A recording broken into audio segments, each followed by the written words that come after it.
LPU ప్లేస్మెంట్ల రికార్డులు సృష్టిస్తోంది. Final year student 2.5 కోట్ల ప్యాకేజ్ పొందుతున్నారు. 1700 మందికి పైగా ఎల్పియు స్టూడెంట్స్ 10 లక్షల నుంచి 2.5 కోట్ల ప్యాకేజెస్ పొందారు. విద్యా విప్లవం ప్రారంభమైంది లవ్లీ ప్రొఫెషనల్ యూనివర్సిటీలో. మహిళల్ని అడ్డం పెట్టుకుని రాజకీయం చేయటంలో తెలుగుదేశం పార్టీ ఆరితేరిపోయింది. వైఎస్ఆర్సీపీ మహిళా నేతలపై దుష్ప్రచారం, అభండాలు వేసే నీచమైన పనులకు ఒడిగడుతోంది. మహిళా నేతల వ్యక్తిత్వాన్ని దెబ్బతీసి రాక్షస రాజకీయం చేస్తోంది. గడిచిన 15 ఏళ్లుగా మాజీ మంత్రి ఆర్కే రోజాపై టీడీపీ ఇలాగే డర్టీ రాజకీయాలు చేస్తోంది. చంద్రబాబుకు వ్యతిరేకంగా గళం విప్పుతున్నందుకు రోజాను టార్గెట్ చేస్తున్నారు పచ్చ సైకోలు.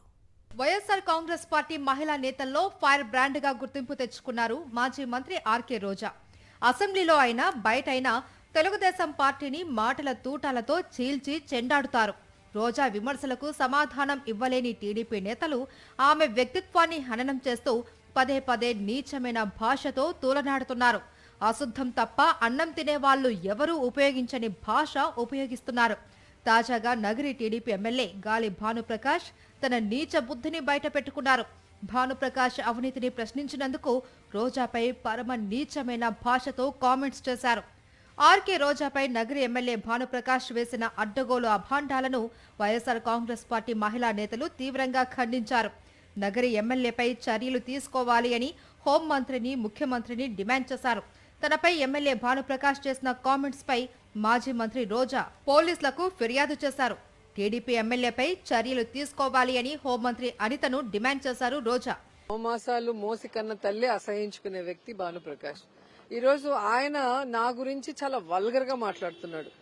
నేను హోంమంత్రిని అడుగుతున్నాను, మీరు ఒక మహిళని వల్గర్ గా మాట్లాడటం, క్యారెక్టర్ గురించి తప్పుగా మాట్లాడటం తప్పు అని మాట్లాడారే.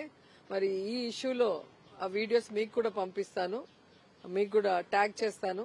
సో ఇతని మీద యాక్షన్ తీసుకోండి. ఇప్పుడే కాదు, ఆర్కే రోజా వైఎస్ఆర్ కాంగ్రెస్ పార్టీలో చేరినప్పటి నుండి తెలుగుదేశం పార్టీ ఆమెను ఇలాగే వ్యక్తిత్వ హననం చేస్తూ తమ శాడిజాన్ని చూపిస్తోంది. వైఎస్ఆర్ కాంగ్రెస్ పార్టీని స్థాపించినప్పటి నుండి వైఎస్ జగన్ వెంటే ఉన్నారు ఆర్కే రోజా. 2014లో చంద్రబాబు ముఖ్యమంత్రి అయ్యాక రోజాను అసెంబ్లీలోనూ బయట అత్యంత దారుణంగా అవమానించింది తెలుగుదేశం పార్టీ. చంద్రబాబు గత పాలనలో కాల్ మనీ, సెక్స్ రాకెట్ వ్యవహారంపై అప్పటి ప్రతిపక్ష నేత వైఎస్ జగన్, ఎమ్మెల్యే రోజా నాటి ప్రభుత్వాన్ని ప్రశ్నించారు. ఆ కక్షతో రోజాను ఏడాది పాటు సస్పెండ్ చేశారు. అప్పటి నుంచి ఇప్పటి వరకు టీడీపీ గ్యాంగ్ రోజాపై అత్యంత జుగుప్సాకారంగా దాడి చేస్తున్నారు. సోషల్ మీడియాలో కూడా రోజా వ్యక్తిత్వ హననానికి పాల్పడుతూ ఉన్నారు.